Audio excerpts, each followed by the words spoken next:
रखें। ये सिद्धार्थ गौतम बुद्ध बनने से पहले की प्रक्रिया है। जब उनके एक पुत्र हुए जिनका नाम था राहुल, कपिलवस्तु के जब वो राजकुमार हुआ करते थे, तो राहुल जो है जब सिद्धार्थ गौतम घर बार छोड़ के चले गए, बोध गया में ज्ञान प्राप्त हुआ, बुद्ध बन गए। फिर जब वापस आए भिक्षाटन के लिए कपिलवस्तु, हम लोग वहाँ भी चलेंगे।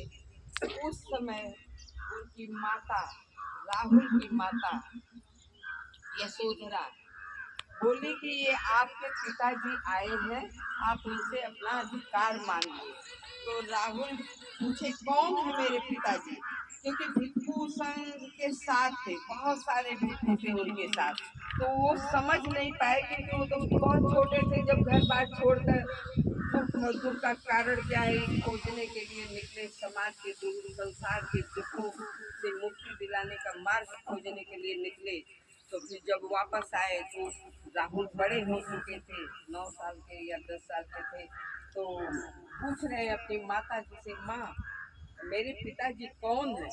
तो उनकी माँ कहती है यशोधरा, सिंहों में जो शाक्य मुनि जो सिंह की तरह से नरसिंह है, सिंहों में जो नरसिंह है, मतलब मनुष्य, सिंहों में जो है नर की तरह है, नरसिंह है, वही आपके पिताजी हैं।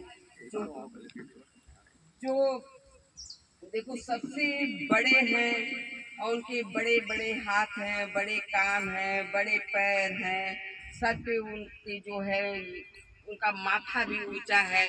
सब बताइए उनकी जो है, राहुल को बताइए अपने पिताजी के, अपने बुद्ध जी के बारे में। तब राहुल जी अपने पिताजी के पास जाते हैं और कहते हैं पिताजी मुझे भी मेरा हक दीजिए। तो बोले फिर बुद्ध जी बोले मेरे पास भिक्षा पात्र और चिवर है, ये चाहे तो ले लो। तो फिर उसके बाद अपना राहुल जब भोजन दान के बाद भगवान बुद्ध अपने जो भिक्षु संघ के साथ जाने लगे, तो राहुल जी भी पीछे पीछे बुद्ध के जाने लगे। तब बुद्ध जी आदेश दिए कि इसको भी भिक्षा पात्र दे दो और चिवर पहना दो। तो वो भी जो भिक्षा पात्र लिए चिवर पहने, रामेण बने, फिर भिक्षु बने और बनने के बाद ध्यान साधना में अपना लग गए, पूरा जीवन ध्यान साधना के साथ लगे रहे। और ये वही राहुल की कुटिया है। 40 साल की उम्र में राहुल अरहंत हो गए, अरहंत भिक्षु हो गए। अरहंत का मतलब होता है कि जो जन्म मरण से मुक्त हो जाए, जिसको इस दुनिया में फिर आना जाना न रहे, वो शरीर से नहीं रहेगा, सूक्ष्म शरीर से रहेगा। वो स्वेच्छा से अपना पूरी ब्रह्मांड में, पूरे यूनिवर्सल में, धरती आकाश आसमान पाताल में कहीं भी विचरण कर सकता है जो अरहंत हो जाते हैं। तो वो अरहंत भिक्षु हो गए थे।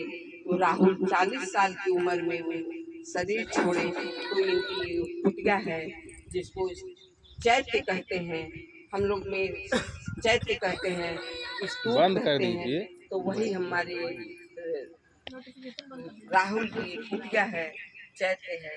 तो हम लोग जो उसी पवित्र भूमि पे हैं, हम लोग जहाँ भी जाते हैं बहुत गहराई से, दिल की गहराई से समझने का प्रयास करेंगे तो सुनते सुनते श्रोता अवस्था को प्राप्त हो जाएंगे। श्रोता अवस्था को जब प्राप्त हो जाएंगे तो फिर आगे का भी मार्ग खुल जाएगा हम लोग के लिए। तो इसलिए हम लोग को बहुत ही प्यार से इस चीज को चिंतन मंथन और मन में ध्यान देना चाहिए कि उस समय की हर चीज को अपने बुद्ध जी कैसे चलते रहे होंगे, कैसे चक्रमण करते रहे होंगे, कैसे टहलते रहे होंगे, बुद्ध जी बैठते होंगे, उनकी धम्म सभा कैसे बैठी रही होगी, हमें भी उस तरह से कैसे बैठना चाहिए। हर चीज